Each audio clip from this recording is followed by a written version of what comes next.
সেই ১৯২৯ সাল থেকে শুরু হয় স্প্যানিশ লিগ।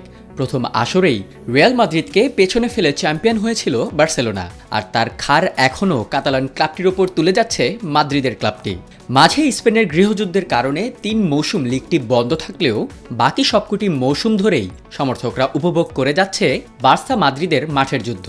সেই যুদ্ধে বেশ এগিয়েই রিয়াল মাদ্রিদ। চলতি মৌসুমে বার্সার কাছ থেকে শিরোপা পুনরুদ্ধার করে লা লিগার সর্বোচ্চ ৩৬ বারের চ্যাম্পিয়ন এখন কার্লো অ্যানচেলত্তির দল। লা লিগায় শনিবার কাদিসকে ৩-০ গোলে হারিয়ে শিরোপা জয়ের অপেক্ষা করছিল বেলিংহাম ভিনিসিয়াসরা। চোখ ছিল একই রাতে হওয়া জিরোনা বনাম বার্সেলোনার ম্যাচটির দিকে। সে ম্যাচে বার্সা কোনো পয়েন্ট হারালেই শিরোপা জয়ের আনন্দে মেতে উঠত রিয়াল মাদ্রিদ। মজার ব্যাপার হচ্ছে, ওই ম্যাচে বার্সা শুধু পয়েন্টই হারায়নি, জিরোনার কাছে এক হালি গোল খেয়ে নেমে গেছে পয়েন্ট তালিকার ৩-এ, আর তাদের জায়গা নিয়ে নেয় জিরোনা।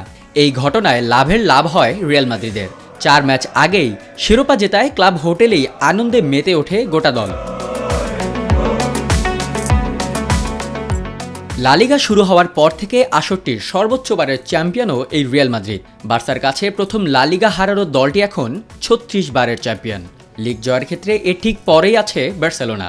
মাদ্রিদের চেয়ে ৯ বার পিছিয়ে কাতালানের ক্লাবটি চ্যাম্পিয়ন হয়েছে ২৭ বার। মাদ্রিদের এবারের লিগ জয়টির একটু বিশেষত্ব তো আছেই বলা যায়, কারণ মৌসুমের শুরুতেই ইনজুরির কারণে লম্বা সময়ের জন্য ছিটকে যায় দলটির প্রধান গোলকিপার থিবো কর্তোয়া। ব্যাকআপ হিসেবে চেলসি থেকে কেপাকে দলে ভেড়ালেও কর্তোয়া শূন্যস্থান পূরণ করে দলের তৃতীয় গোলকিপার আন্দ্রি লুনিন। আর শুরু থেকে এক এক খেলোয়াড়ের ইনজুরিতে এক পর্যায়ে দিশেহারা হয়ে পড়েন কোচ অ্যানচেলত্তি, কিন্তু মাঠে তার বিন্দু পরিমাণ ছাপ পড়তে দেননি এই ইতালিয়ান কোচ।